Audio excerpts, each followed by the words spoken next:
네, 주말 동안의 이슈를 정리하고 이번 주에 눈여겨볼 소식들 살펴보는 시간입니다. 시사구말리.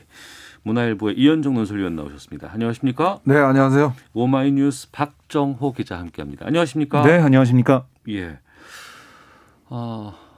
오후에 범야권 오세훈, 안철수 후보 간의 토론회가 아니고 이제 비전 발표회 이거를 한다고 이제 얘기가 나왔는데 이건 잘 진행된답니까? 어떻습니까? 일단 뭐 우여곡절 끝에 일단 열리기로 했긴 했는데요. 예. 지금 오전 상황이 보니까 네. 양측의 지금 신경전이 좀 상당히 좀 심각한 것 같습니다. 일단 김종인 위원장이 안철수 후보를 상대로 해서 아니 토론도 못하면서 무슨 서울시장 하려고 하느냐. 그렇게 굉장히 아주 원색적으로 비판을 했어요. 네. 근데 좀 전에 안철수 후보가 본인의 페이스북을 통해서 이 모욕적이다 이런 이야기를 하면서 나는 토론 오전 오후 다 할 수 있다고 이야기를 했다. 네. 근데 어디서 그런 이야기 듣고 내가 토론 안 한다고 이야기했냐. 굉장히 원색적으로 비난을 했습니다. 이제 그런 걸로 보면 지금 이게 과연 3시에 열릴 수 있을지 솔직히 저도 의문스러워요. 지금 뭐 감정 대결까지로 이렇게 이어지고 있는 상황인데. 예. 그러니까 양측에서는 일단 뭐 이 TV 토론 방식이나 또 여론조 방식 등등을 갖고 이제 협상팀에 상당히 이견이 있는 걸로 알려지고 있는데 더 근저에는 사실 지금 오늘 발표된 여러 가지 여론조사 등을 보면 네. 안철수 후보가 상당히 밀리고 있다라는 거 있지 않습니까? 네. 이제 그런 걸로 보면 안철수 후보 입장에서는 굉장히 지금 결단의 시간이 솔직히 다가오지 않는가.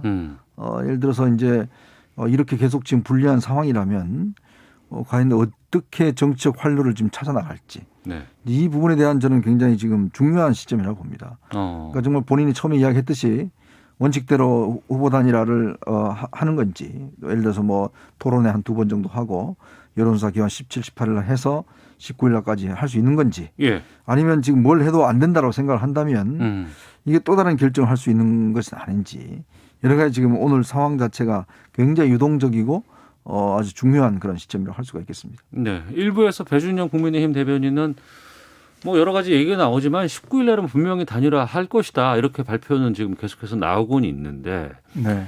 좀 시시각각으로 서로 간에 좀 이렇게 설전 같은 걸 들어보면 야 이거 상황이 심상치 않다라는 좀 그런 느낌도 좀 들어요. 네, 그러니까 어제 안철수 후보가 기자회견했을 때 네. 그때 윤석열 전 검찰총장 얘기를 하면서 뭐 큰 야권을 형성하겠다 이런 얘기를 했거든요. 네. 그러니까 오세훈 후보가 어제 밤에 자신의 SNS에 뭐라고 했냐면 늘 야권 분열의 중심에 서 있었고 앞으로도 분열을 잉태할 후보로의 단일화 내년 대선에서도 분열을 초래하게 될 것이다. 네.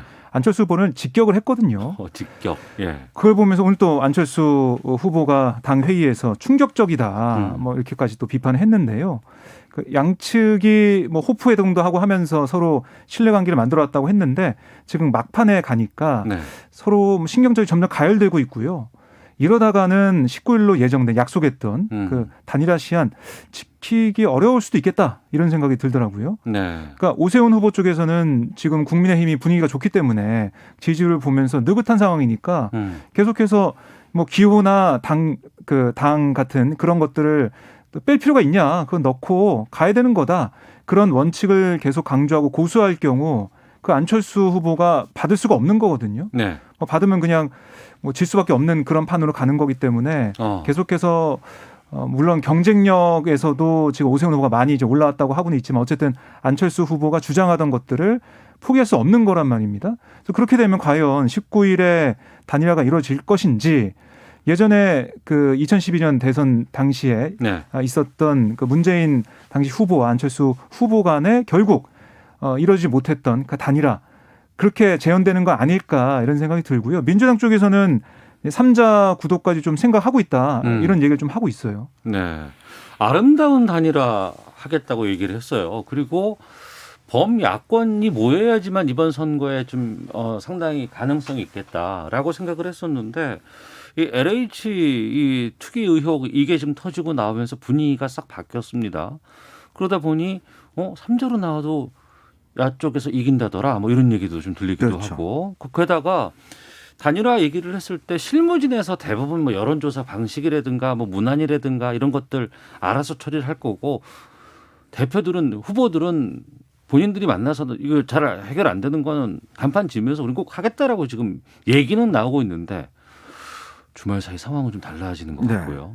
이게 참 단일화라는 게요 쉽지가 않아요. 아까 좀 전에 이제 문재인 안철수 단일화 그 말씀하셨는데 그때도 결국 이제 정말 막판에 완전히 깨졌지 않습니까? 예. 이제 그러다가 결국 뭐 나중에 손 한 번 들어주고 이제 끝났는 건데요. 네. 사실 이게 지금 판세가 결국은 이 대전제가 있습니다. 진짜 야권이 이번에만이라도 단일화를 하지 않는다라면 정말 이거는 역사의 심판을 받을 거다. 이거는 뭐 지금도 저는 변함이 없다고 봐요. 네. 그렇다면 지금 초심으로 돌아가야 된다는 생각이 드는데 사실 뭐 얼마 전까지만 생각해 보십시오. 이 LH 사태 터지기 전에 윤 전 총장 나오기 전에는 뭐 저 오세훈 후보가 뭐라고 그랬습니까? 본인이 저 안철수 후보가 입당하면 나 양보하겠다까지 이야기를 했잖아요. 네. 근데 상황이 지금 달라졌다라고 해서 지금 예를 들어서 뭐 단일화 안 하겠다 이렇게 되면 정말 국민들한테 이거는 심판받을 수밖에 없어요. 그렇다 보면 이거는 저는 뭐 단일화는 반드시 해야 된다는 생각이 들고 지금 뭐 여론조사 수치가 좀 좋게 나온다고 해서 뭐 이게 마음이 달라진다든지 이렇게 될 경우는 안 되는 것이고요. 특히 이 단일화가 한쪽의 어떤 일방적인 굴복으로 이루어질 경우는 굉장히 이후에 정치적으로도 이 피해가 볼 수가 있습니다. 우리가 아름다운 단일화라는 것은 승복하는 단일화거든요. 근데 지금 이 승복하지 못하는 단일화 돼버리면 이거는 상당히 지금 양쪽에 다 상처를 줄 수밖에 없어요. 네. 그리고 또 여론이란 게 쉽게 또 바뀝니다. 이게 생각해 보십시오. 지금 불과 한 2, 3주 만에 이렇게 바뀌었잖아요. 그러면 또 앞으로 어떻게 바뀔지 몰라요. 야당은 그걸 좀 생각을 해야 됩니다. 네. 더군다나 지금 선거라는 게 뭐 3자도 된다? 저는요 굉장히 오만스럽다고 봐요. 왜냐하면 지금 여당은요 지금 25개 구청장 중 24개의 구청장입니다. 제가 누차 말씀드리지만 시의원 대부분 저 여당이에요. 이 보궐선거입니다. 이 굉장히 지금 어떤 조직선거예요. 그런 걸 보면 지금 나온 여론조사는 이거는 잊어야 된다. 저는 착실하고 봐요.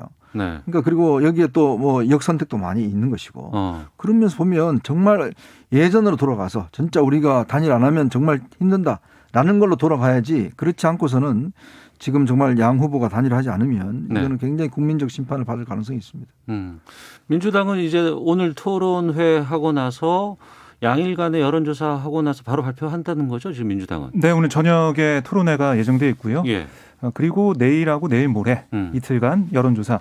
그러니까 서울 시민 6만 명, 네. 그리고 민주당의 권리당원, 또 열린민주당의 의결당원 이렇게 포함해서 ALS 여론조사를 한 다음에요. 17일, 그러니까 16, 17일 조사하고 17일 그날 바로 조사 끝난 다음에 바로 발표를 합니다. 네. 그러면 뭐 18일이나 19일에 후보 등록하게 되는 거죠. 그러니까 네. 18, 19 이틀간이 후보 등록일인데 맞습니다. 19일까지 야권의 단일화는 어떻게 전망하세요? 그러니까 저는 지금 오세훈 후보 입장, 국민의힘 입장에서는 안철수 후보가 요구하는 것들을 정말 받아도 될 것 같아요. 제가 봤을 때는 경쟁력으로 가도. 네. 그러니까 적합도냐 경쟁력이냐 이 부분인데 이게 사실은 뭐 놓고 보면은 경쟁력이 중요하거든요. 네. 누가 누가 후보가 됐을 때 상대방 후보를 압도할 것인가 이게 중요하기 때문에 저는 안철수 후보가 주장하는 것들을 그냥 실무 협상에서 받은 다음에 아니면 못 받더라도 오세훈 후보가 좋다.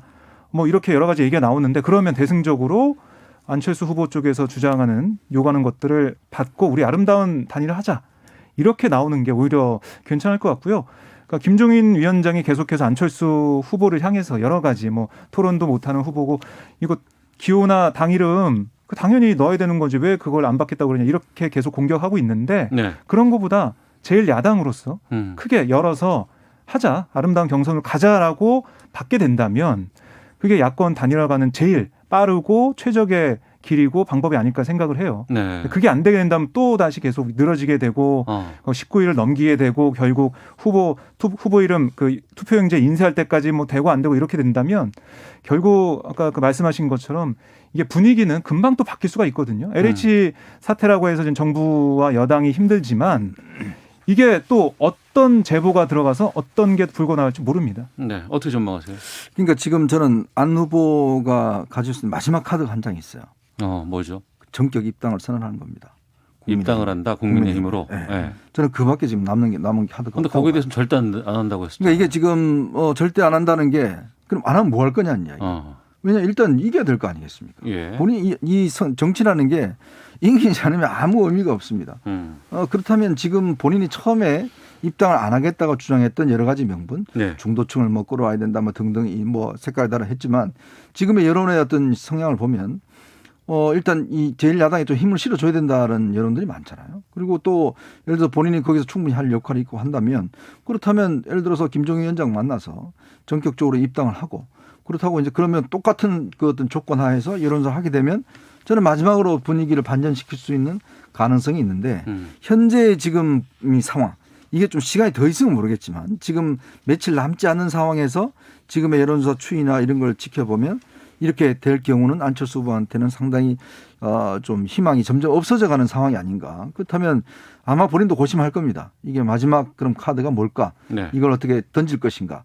아니면 예전 안철수 이 문재인 단일화처럼 그때처럼 철수할 것인가 등등에 대한 고민들을 많이 할 거예요. 네. 이제 그런 부분에서 저는 그나마 마지막 카드는 안철수 후보가 전격 입당을 선언하고 두 사람이 동등한 자격으로 여론조사를 하는 것.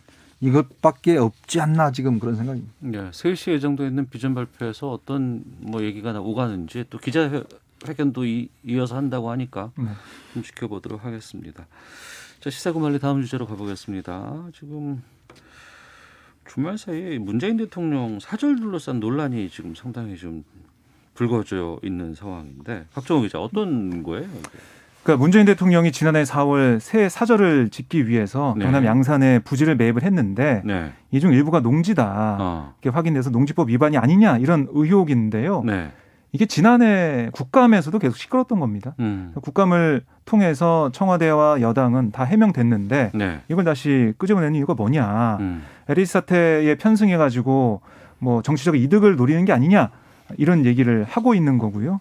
안병길 국민의힘 의원이 이걸 다시 SNS에 글을 올려가지고 다시 끄집어낸 거거든요. 다시 의혹을 제기한 건데 이게 사실 이 문재인 대통령이 지금 LH 사태에 대해서 뭐 강력한 처벌과 대책 마련, 발본색을 얘기하는데 그럴 자격이 있냐 이런 주장을 펼치고 있는 겁니다. 이 논란이 일단락 됐다면서요? 근데 이게 지금 이제 그때는 뭐 청와대가 해명을 하고 이제 그래서 이제 거기서 끝났는데요. 이번에 사진을 보니까 LH 직원들의 투기의 수법이 뭐냐면 일단 농지로 돼 있는 것들. 우리나라 지금 그 같은 경우는 경자유전 헌법상 원칙에 따라서 농지를 소유하려면 1년에 90일 이상 그 경작을 해야 되고 또 1000평방미터 이상의 어떤 경영을 해야 되고 또 1년에 수익이 한 120만 원 정도 나야 되고 이런 조건이 있습니다. 그러면 영농 계획서를 써내고 그럼 내가 이 농지에 뭐를 심을 것이다. 내 경우에 이제 농지를 취득할 수가 있거든요. 물론 그 외에 여러 가지 방법이 있습니다. 영농 기업을 설립한다든지 주말 농장을 한다든지 뭐 등등은 있어요. 근데 이제 문재인 대통령이 이 이제 사저 부지를 샀는데 이게 한 사저 부지 중에서 한 50% 이상이 농지였어요. 근데 이제 지난 4월에 살 때, 근데 그때 영농 계획서를 제출했거든요. 근데 문재인 대통령이 11년 영농을 했다 이렇게 표현을 했습니다. 유실수를 심었다라고. 그래서 그 당시에 아니 대통령이 그때 야당 대표 또 국회의원 대선 후보 했는데 언제 농사를 질 시간이 있었냐. 그래서 주말에 짬짬이 내려가서 거기서 이제 텃밭도 가꾸고 했다. 그래서 이제 농업인이다. 이렇게 이제 해서 구매를 한 거죠. 이제 그러니 이제 지금 이 LH의 구매 방식과 더불어서 이게 지금 그렇다면 이게 진짜 가서 농사를 지은 게 맞느냐. 그러면 이게 자격이 있느냐에 대한 이제 문제가 이제 비롯되는 것이고요. 이제 그렇게 될 경우에 사실은 이게 토지 형질 변경이 됩니다. 이 보통 이제 전으로 되어 있는 것들이 이제 택지로 이제 대지로 변경이 되는데요. 이거는 이제 자치자치단체장의 이제 권한이에요. 근데 이게 원래 이제 바뀌었습니다. 이렇게 한 9개월 만에. 근데 보통 우리가 이제 이 밭이나 논을 택지로 할 경우는 값이 일단 달라지죠. 왜냐하면 논일 때와 일단 주택을 지을 수 있는 곳에 이제 그런 문제도 있기 때문에 과연 이게 좀 특혜가 아니냐는 이제 의문이 제기가 되는 것인데, 그러니까 근본적으로는 대통령 본인도 이제 아무래도 이제 퇴임하면 내려가실 사실 곳인데 거기 경호동하고 지어야 되기 때문에 꽤 큰 땅이 필요해서 원래 사전은 거기가 진입로가 어려워요. 그래서 이제 별도로 한 거거든요. 이제 그런 것이었는데 이번에 LH 사태가 터지면서 야당이 이 문제를 다시 들고 나오니까 아마 이 과연 농업에 대한 이걸 텃밭 경영이 이게 농업 한 것이냐. 그래서 뭐 최근에 정부도 농지법 개정을 하겠다고 이야기를 하는데 그 시비가 이제 붙고 있는 겁니다. 문재인 대통령이 여기에 대해서 SNS에 이렇게 했었습니다. 선거 시기라 이해하지만 그 정도 하시지요. 좀스럽고 민망한 일입니다. 이 글을 두고선 이전의 어떤 SNS 글과는 좀 다르다. 뭐 이렇게 얘기가 나오기도 하고 상당히 화가 난 거 아니냐. 뭐 이런 얘기도 나오기도 하고요. 의원들 얘기를 좀 들어보면 해도 너무한다 이런 생각을 했던 것 같다라고 추측을 하고 있고요. 그러니까 인간적인 호소를 한 거다. 정말 이게 지난해에도 논란이 됐고 네. 그럼 생각해 보십시오. 대통령이 만약에 뭔가 투기를 위해서 어떤 뭐 LH 사태처럼 공공의 어떤 비밀이나 이런 정보를 취득해 가서 거기 가서 투기하려고 땅을 샀겠냐. 만약 그렇게 됐다면 국민의힘이 가만히 있었겠냐. 지난해 국감에서 불거져 나왔을 때 네. 이런 게 정보가 그런 비판이 있었을 때 어떻게 됐겠냐 이런 얘기를 하고 있는 거고 그리고 이게 사실 이 그러니까 대지가 그렇게 넓은 데가 없어요.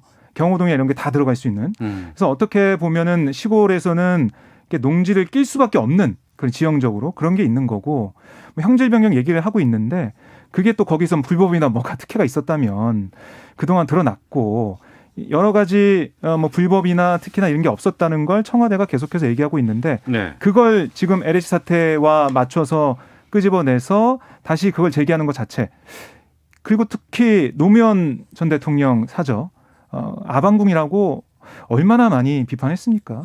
근데 가본 사람 다 알잖아요. 아방궁이 아니라는 걸. 그런 식으로 또 언론의 좀 물타기 그리고 정치적인 이득을 노린 그런 목소리 여기에 대해서 대통령이 좀 인간적으로 너무나 좀 화가 날 수도 있고요. 아니면 인간적인 호소를 통해서 이제 그만해 달라 네. 이렇게 얘기한 걸로 보입니다. 네.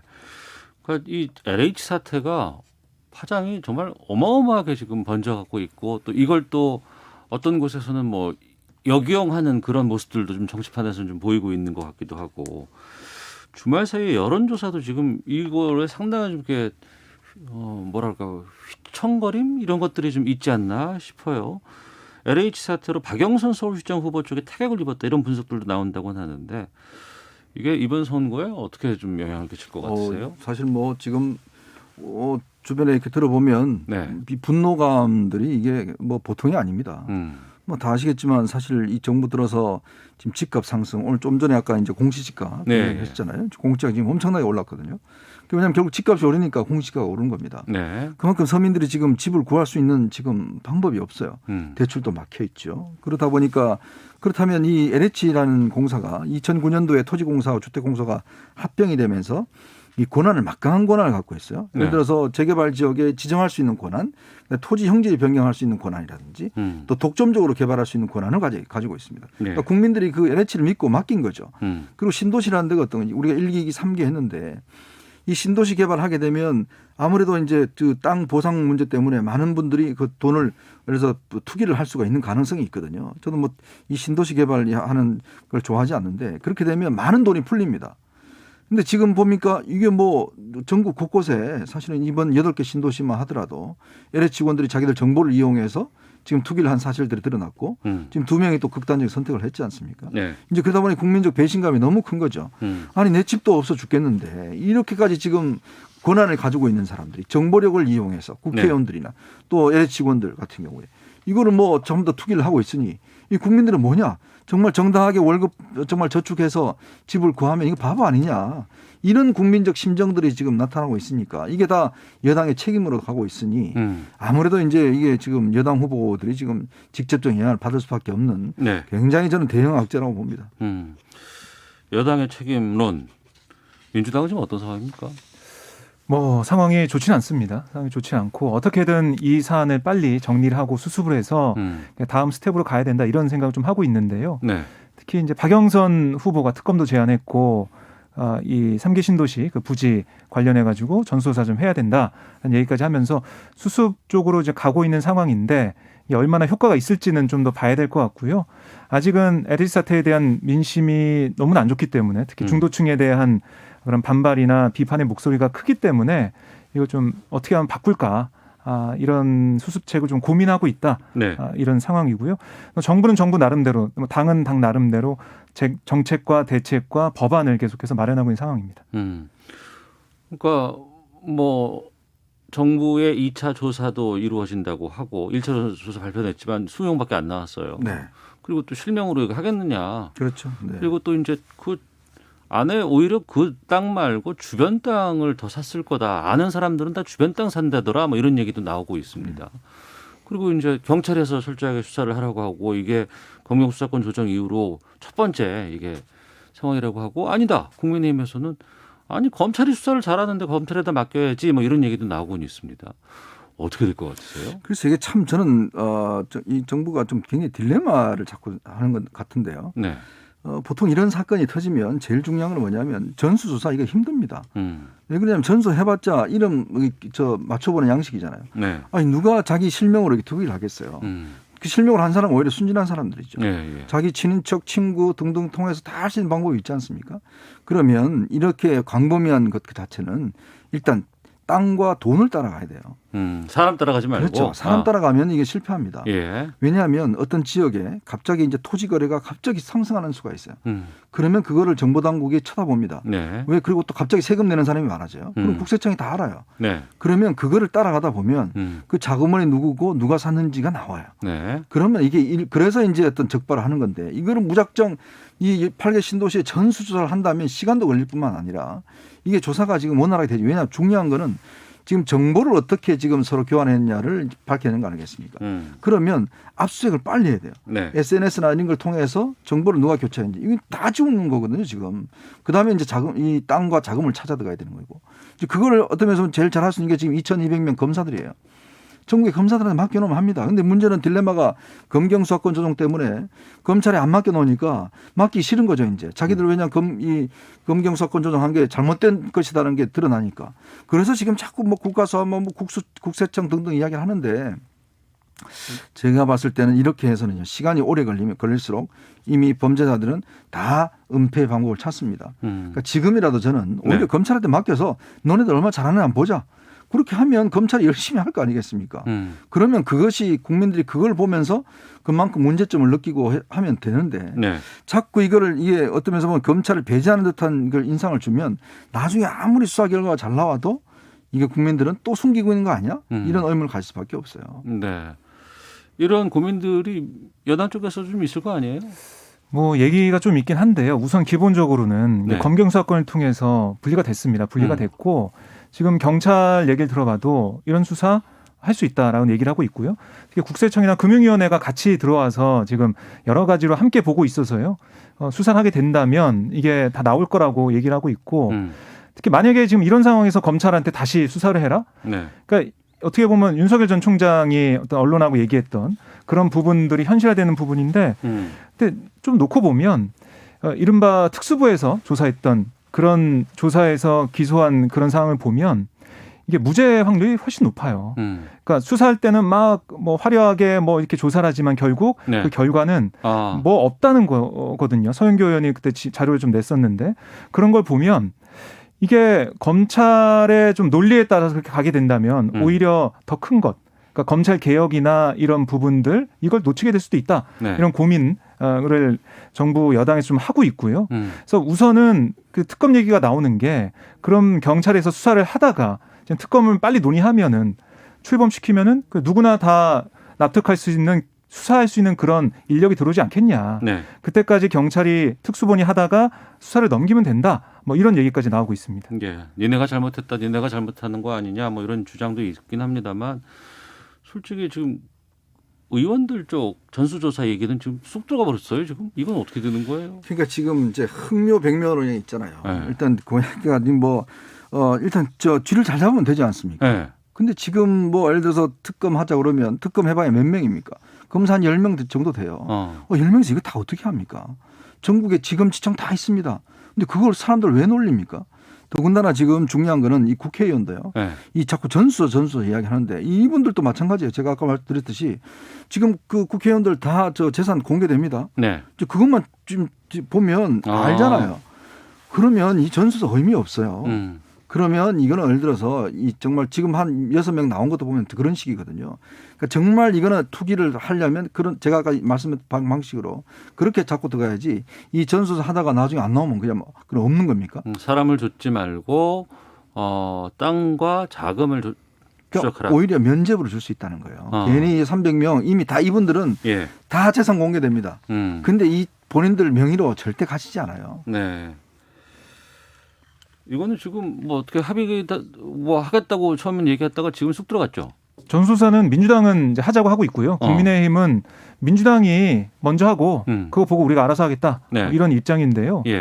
그러니까 이걸 안 받을 필요는 없는 거예요. 안 받을 이유가 없는 거죠. 국민들한테 우린 이렇게 뭐 투기 없이 잘 이렇게 하고 있다라는 걸 보여주는 윗물이 막다는 걸 보여줄 수 있는 하나의 뭐 조건이라고 볼 수 있는데요. 이걸 안 받는 건 좀 이상해 보입니다. 알겠습니다.